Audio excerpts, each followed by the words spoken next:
Hello बच्चों, let's see the question. You are required to draw blood from a patient and to keep it in a test tube for analysis of blood corpuscles and plasma. You are also provided with the following four types of test tube, which of them will not use for the purpose. Option A, test tube containing calcium bicarbonate. Option B, chill test tube. Option C, test tube containing heparin. And option D, test tube containing sodium oxalate. देखो question के अंदर बोला गया है कि हम एक patient का ब्लड ले रहे हैं और हमको उस पेशेंट के ब्लड में से एनालिसिस करना है उसकी ब्लड कार्पसल्स को और प्लाज्मा को, और हमने 4 टाइप की टेस्ट ट्यूब यूज की है। तो उन्होंने बोला है कि हम कौन से टाइप की टेस्ट ट्यूब का यूज नहीं कर सकते, ठीक है, अपने पर्पस के लिए उस पेशेंट के ब्लड कार्पसल्स एंड प्लाज्मा को एनालिसिस करने के लिए। तो देखो, अगर हम इस क्वेश्चन के अंदर की कंसेप्ट के बारे में बात करें तो देखो 4 टेस्ट ट्यूब्स ली गई हैं, ठीक है। There are 4 type of test tube has been taken. हमें बताना है कि ये टेस्ट ट्यूब में कौन सी टेस्ट ट्यूब का यूज नहीं कर सकते। तो देखो, एक टेस्ट ट्यूब के अंदर हम देखते हैं क्या यूज किया गया है, कैल्शियम, ठीक है, कैल्शियम बाइकार्बोनेट। एक टेस्ट ट्यूब में यूज किया गया है चिल टेस्ट ट्यूब है एक, ठीक है, चिल टेस्ट ट्यूब।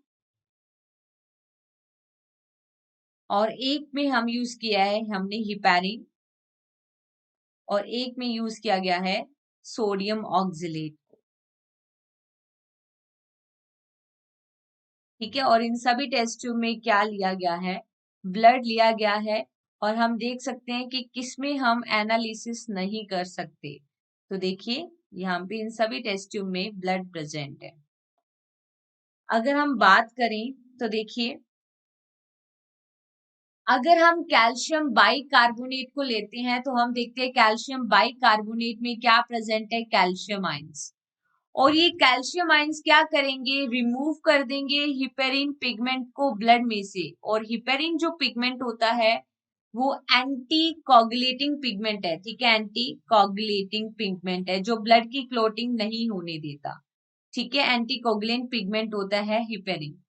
अगर हमने कैल्शियम बाइकार्बोनेट को ले लिया और उसने हिपेरिन को रिमूव कर दिया तो ये जो ब्लड है, इस ब्लड की क्या हो जाएगी, ब्लड क्लोट कर जाएगा, ब्लड की क्लोटिंग हो जाएगी।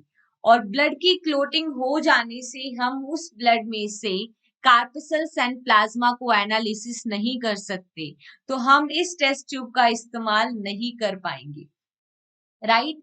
अगर चिल टेस्ट ट्यूब लेते हैं तो इसके अंदर कोई ब्लड की क्लोटिंग नहीं होती, नो ब्लड क्लोटिंग, तो इससे इजीली से एनालिसिस कर सकते हैं ब्लड कार्पसल्स एंड प्लाज्मा को। और अगर हम बात करें हिपेरिन की, तो हिपेरिन एंटीकोगुलेंट है जो ब्लड की क्लोटिंग को नहीं होने देगा, नो ब्लड क्लोटिंग। अगर ब्लड की क्लोटिंग नहीं होगी तो हम देख सकते हैं कि इजीली एनालिसिस किया जा सकता है प्लाज्मा एंड ब्लड कार्पसल्स का।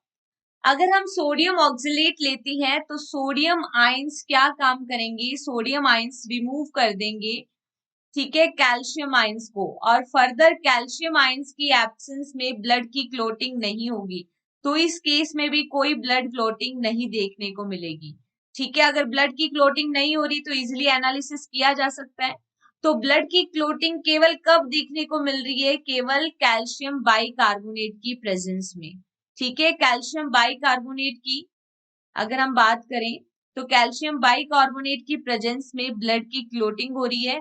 और अगर ब्लड की क्लोटिंग हुई तो हम एनालिसिस नहीं कर पाएंगे, राइट। तो यहाँ पे देखो हम क्या नहीं ले सकते, that is the calcium bicarbonate वाली टेस्ट ट्यूब का इस्तेमाल नहीं किया जा सकता। तो यहाँ पे कौन सा आंसर करेक्ट हो जाएगा, आंसर ऑप्शन ए, जिसमें लिखा है test tube containing calcium bicarbonate, क्योंकि ब्लड की क्लोटिंग हो जाएगी इस केस में और फर्दर एनालिसिस नहीं किया जा सकता। So the finally correct answer is only option A. Hope you understood this concept, right. Best of luck.